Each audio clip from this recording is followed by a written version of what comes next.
Et bonjour, il faut savoir qu'avant de vivre dans ce lointain pays qu'on appelle la Lozère, j'ai vécu à Montpellier. Vous devez le savoir, mais selon nos études, on doit souvent partir dans une autre ville que celle où on vit. Perso, c'est quand j'avais 16 ans que je suis parti faire les miennes dans une grande ville loin de chez mes parents. Je suis allé dans une école assez connue pour sa mauvaise réputation. Studio M. D'ailleurs, même Jiraya en a parlé dans une vidéo. Et pas en bien. J'y ai fait des études dans la communication visuelle et j'ai appris à utiliser certains logiciels comme Photoshop. Mais très franchement, cette école m'a pas apporté grand chose mis à part un diplôme. Et une super copine. L'avantage que j'ai eu à faire mes études là-bas, c'est que j'ai pu découvrir la belle vie qu'on peut avoir dans une grande ville. Ou pas. Je vivais dans un studio de 21 mètres carrés à 15 minutes à pied du centre-ville. Et putain, il s'en passait des choses en bas de chez moi et heureusement que j'habitais au premier étage. Une fois, mon voisin du dessous avait sa fenêtre ouverte et il y a un gars qui est passé sur le trottoir, il a tendu son bras chez lui chope son balai et il s'est cassé en courant. Il s'est fait voler son putain de balai. Non mais sérieux, il a rien d'autre à foutre le mec que de voler des balais. Après ça se trouve il en fait la collection. J'ai du mal à y croire. C'est le dernier qui me manquait. Ma collection est enfin complète.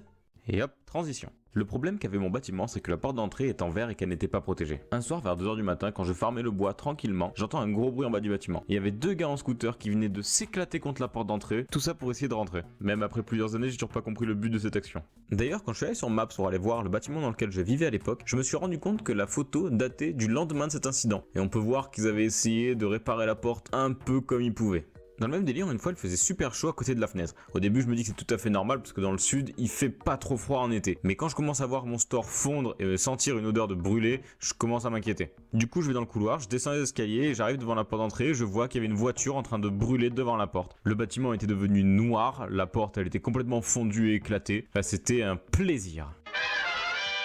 Il faut que vous sachiez que je fais du skate depuis la 6ème. Une fois, j'allais au skatepark avec ma copine et un collègue de travail qu'on va appeler Jacques. Il faut préciser qu'il était mineur, c'était pour faire la promo du shop pour lequel on travaillait. On skate tranquille quand un troupeau de petits en trottinette débarque. Et alors, t'as quoi contre les trottinettes à gueule, Jean Casse-Couille? C'est avec les parents des enfants que j'ai un problème, parce qu'ils lâchent leurs enfants sur un skatepark sans les surveiller. C'est chiant mais c'est pas très grave, il suffit juste de leur expliquer calmement comment ça se passe, et puis après y a plus de problème. Après ça c'est ma technique, chacun la sienne, hein. Par exemple Jacques la sienne, c'est d'arriver dans le tas, de les pousser et de les insulter. Et c'est pas très efficace. Forcément au bout d'un moment le père d'un des enfants se ramène vraiment énervé vers Jacques, prêt à lui mettre une bonne grosse gifle des familles. Je m'y attendais pas trop mais ce cher Jacques lui a instant éclaté l'arcade avec son truck devant son gosse de 5 ans.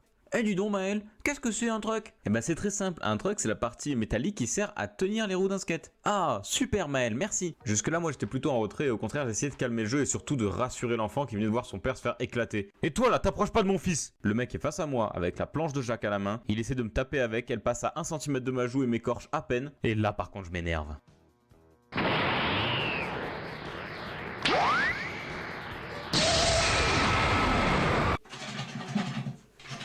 Oh Mao, tu te calmes? Bon j'avoue ça s'est pas vraiment passé comme ça, j'ai surtout esquivé jusqu'à ce qu'il se calme et que la police arrive. Il s'approche de nous demande ce qu'il s'est passé, il nous pose quelques questions, nous prennent nos numéros de téléphone et sont partis. Quelques jours plus tard, pendant que je suis au travail, je reçois un appel de la police me demandant d'aller rejoindre le commissariat pour faire ma déposition. Je pensais pas que c'était vrai mais par exemple toutes les vidéos qu'on peut voir du Palma Show où il se fout de la gueule des flics ou quoi, bah j'ai eu le même cas pour ma déposition. Le mec savait à peine utiliser un clavier d'ordinateur et dès que tu lui disais quelque chose, il te le reformulait de manière à ce que ça veuille rien dire.